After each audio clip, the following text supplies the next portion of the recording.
1, 2, 3, 1, 2, 3. I made it. I am in the Czech Republic visiting one company which is key in the ecosystem. I'm seeing the company that manufactures the world's largest garnets. And I'm here with the CEO, Jindřich Houžvička. Where am I today? You are in a company Crytur, and we are originally crystal growing company, founded 80 years ago. 80 years ago? 80 years ago, but we passed through some turbulent situations, but today we are 440 people and we grow. Crytur is very well known in the world as for the manufacturing of crystals. What are we going to see today? You are going to see the crystals. You are going to see the biggest garnets on Earth, really large garnets, which we make for high-power lasers, which should be used, for example, in thermonuclear fusion. What is the main activity of Crytur today? Lasers are about 20% of our turnover, and we are the largest European manufacturer of laser rods and laser crystal optics. But we are also extremely strong in manufacturing detectors. Maybe you don't know, but electron microscopy wouldn't work without our detectors. You mean the semiconductor industry for wafer inspection? Semiconductor industry for wafer inspections, but also ordinary microscopes. Majority of them you would find our detector inside. Jindřich, you mentioned already a few times in Europe. How important it is for you that Crytur is in Europe? We are unique in Europe. First, there are very few companies growing single crystals. Our competition is focused in China or in the United States. And the other point, which is a combination of crystal growing with precision mechanics and assembly, this is pretty unique on the global scale. At this moment, there is a very important part of the supply chain that depends on you. We depend on the reliability and reproducibility of your crystals. How do you address that part? Of course, this is essential. Our customer must trust the parameters of our products, but we do not compete in price because this would be very difficult competing with Chinese crystals, but we compete in parameters. Our customer must be certain that what they buy is better than what they would be buying in China. Jindřich, it was really interesting what you told me that you are one of the key suppliers of a key component for electron beam microscopy. Can you tell me more about this? We use crystal as a heart of the detector, but then we wrap it with a huge amount of extremely precise components with submicron accuracy. And of course, the quality is essential part. Our customer must be certain that we are 100% accurate and precise for his production. And this is the place. Each of the parts undergoes a very careful quality control. Your final product is the detector, correct? Our final product is the assembly where also there is a crystal inside, detector, and even bigger assemblies of the products which our customer plugs in his system, and then it works. I always say when you manufacture a product like this, if you cannot measure it, you cannot sell it. If you cannot measure it, nobody will buy it. How do you do the characterization of this detector? There is a huge amount of steps, but the dimensional control is one of them. But eventually, you need to get light out of a detector. You need to get light out of any of our crystals. So that's the key parameter. You do here metrology on size and also optical characterization. Optical characterization, precision, all parameters essential, high power output, everything what you need for a very different applications we make. When it comes to production, it's not about testing one. It's about scaling up and testing certain volume. How do you address this? Our products are typically very specialized, and when we talk about the quantities, we make typically about several hundred pieces each year, and each of the products has about 100 parameters to be measured, certified, and guaranteed. And this is what is interesting for our customers. Right now, of course, you as a key supplier to such an important market, I'm pretty sure that each customer wants something different, and each customer wants something that can be scaled up. What is the current volume production of detectors from here? When you think about it, when you talk about electron microscopy, there are about 7,000 electron microscopes made globally. It's not a huge number. So when you think about it, this is about also the number of the detectors we make each year. So Jan, this is what is made, the neodymium doped yttrium aluminium garnets. What am I looking at? Well, actually, this is just the control panel of the furnace, but the furnace itself is here. Yes. This is actually the place where the magic is done, and this is actually the place where the oxides are melted inside of a crucible at high temperatures, at different or in the controlled atmosphere, and where the crystallization process is actually done. What is the temperature inside the chamber? The temperature in the chamber is somewhere around 2,500 degrees approximately. And here is the whole crystallization process. How long does it take? Well, as we were speaking, we can take a look over there. There is the weight, and by the time that we've been speaking here, we've added 0.01 gram into the mass of the crystal. So the process is quite long lasting, and it takes over 3 weeks to finish. 3 weeks. So I can see so far you have 300 grams of crystal inside. What is the standard final size of the crystal? Well, the final size is usually over 10 kilograms. 10 kilograms. 10, 12, 13 maximum, I would say. And if you'd like, you can have a look. And Am I going to carry the world's largest garnet? You're obliged to. Oh my God. I guess what I'm about to carry is something really heavy and really expensive, really valuable. Thank you for letting me carry this. I promise I will not drop it. Yes. You say it takes 3 weeks to manufacture this. What is the main challenge of manufacturing something like this? The main challenge is basically in the know-how and in knowing how to control the process in a way that you can grow it in a homogeneous way in this diameter. That's actually quite challenging. This is very good for my muscles. What different types of crystals do you manufacture like this? Well, we do a large variety of crystals, and basically we either work with scintillation crystals, which are these over here, but we are here mostly for laser crystals, and we grow neodymium doped garnets, perovskites. We grow erbium doped garnets and perovskites, ytterbium doped garnets, holmium doped crystals, titanium sapphire. So basically all the solid state laser materials in visible or near infrared. Holmium, titanium. What is the main difference in fabrication from one material to the other? Well, both of these are Czochralski growth. The process in principle is the same, but you need to adjust the technology for each of the crystals, and this is mostly a technological thing that we do.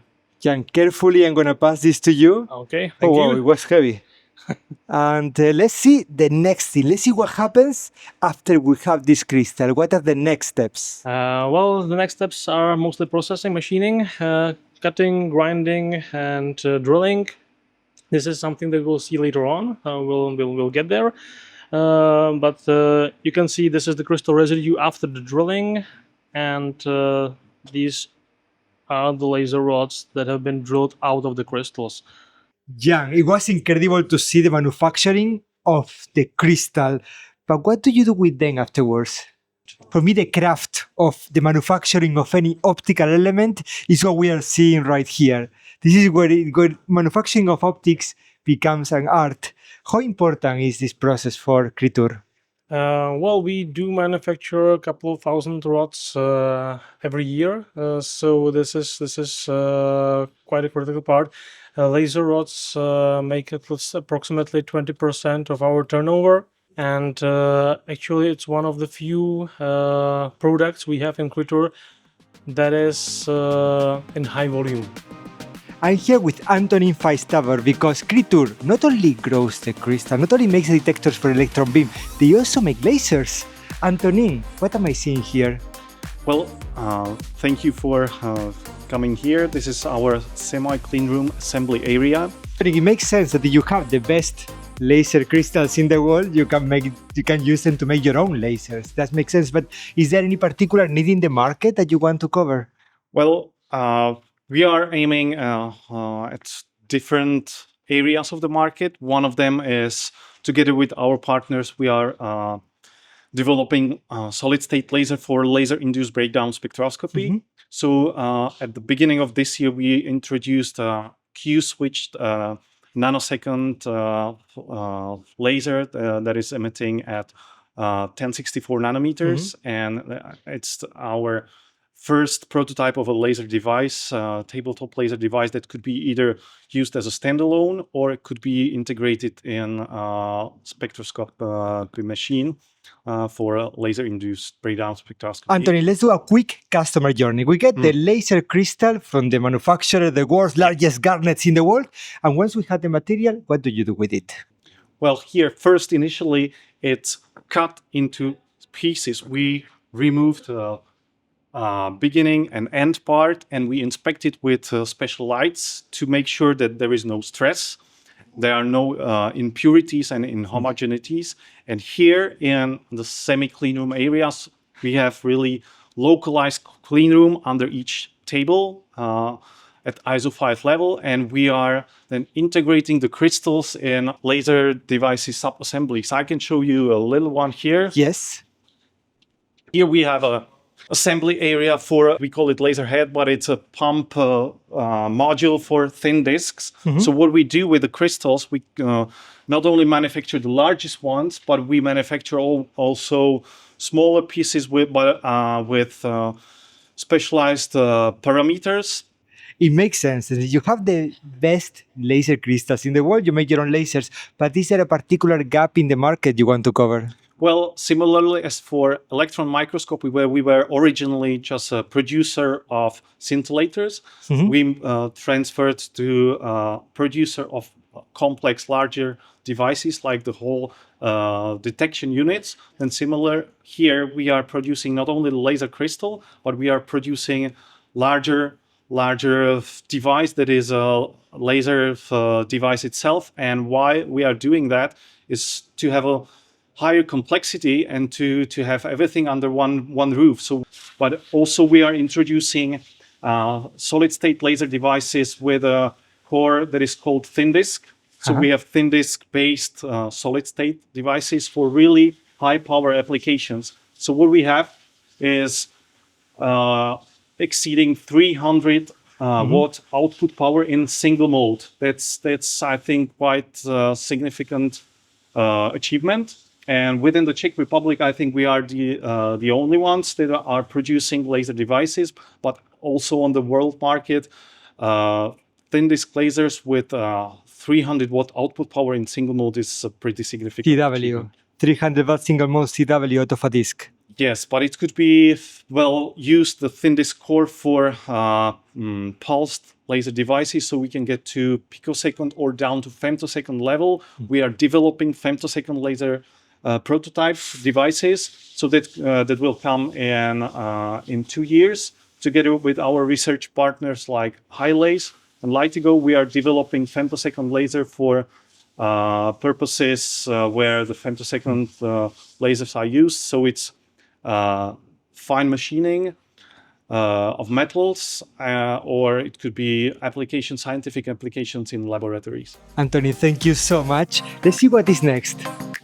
And we have to add other components to the crystal. So we're at the right place now, Hendrik. What do we do here? When we make a product, then we add mechanical components, metal parts, bronzes, titanium, steels, magnetic, non-magnetic materials, and everything is made on the CNC machines. Yes. This is exactly where we are, where we make the metal parts, mechanical parts added to the crystals. It's of course a very noisy area full of mechanical equipment. How difficult was for you to set this vertically integrated part of the company? I think the value added, and I think what our customers are most interested is to have the complex product. Yes. It's not to have a simple component like a crystal or like a mechanics. Our customers want to have the functional product like a detector, like electronic optics, and products like this. How unique is what you do here at Crytur, combining the crystal with the other components? Globally, there are around 20 companies growing single crystals. There are about 20 companies making the precision mechanics on the level we make, but none of them is combining crystal growing with mechanical assemblies in submicron accuracy. So you are unique on this We are part. unique in this type of applications. So is that a good thing? I mean, do your customers understand the importance of Crytur? I believe so. I think it's a good. I think this is the opportunity for us to compete. When you want to have a crystal and you want to have it in functional detector, we are the place to be because nobody other can do it in one place. Fantastic. In the Czech Republic, you are a unique company in the world. You're in the Czech Republic. Does the government, does the authorities understand the critical part of the supply chain globally that you cover? Our government, of course, is supportive, but we are not depending on the Czech market. I think majority of our production is exported, and I think this is our role to be present globally. Fantastic. Hendrik, when we come here and we see all the mechanical components that are adding to the product, my main question is scalability.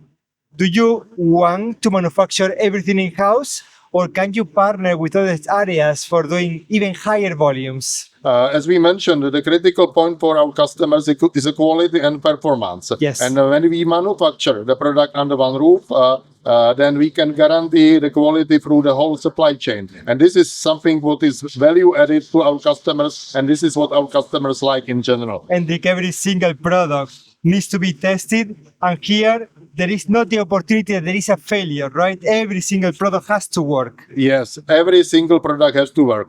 You don't want to stop the line which is making chips or wafers.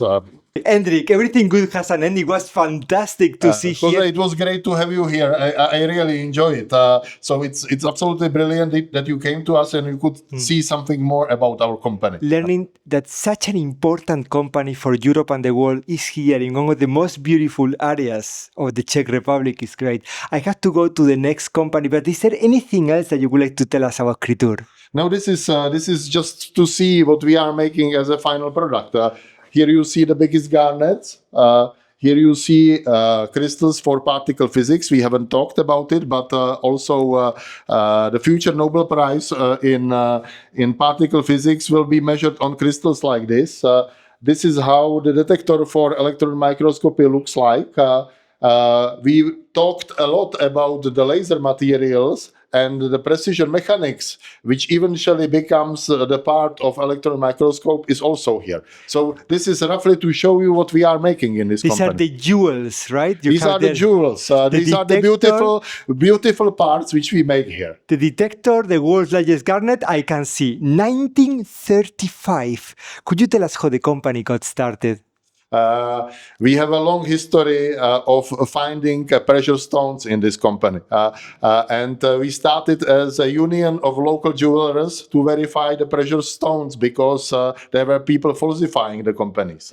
But today we make the precious stones, and our stones are more expensive than what you buy in your rings. Our stones are for technical use, and they are more specialized and better organized than what you buy in your rings or earrings. You used to make beautiful, beautiful gemstones, and you make now really beautiful gemstones, but also extremely useful and unique in the world. Hendrik, time for me to go. Thank you so much. It was a pleasure. It was a Until the pleasure next having time. you here. See you in Laser Munich. Bye-bye.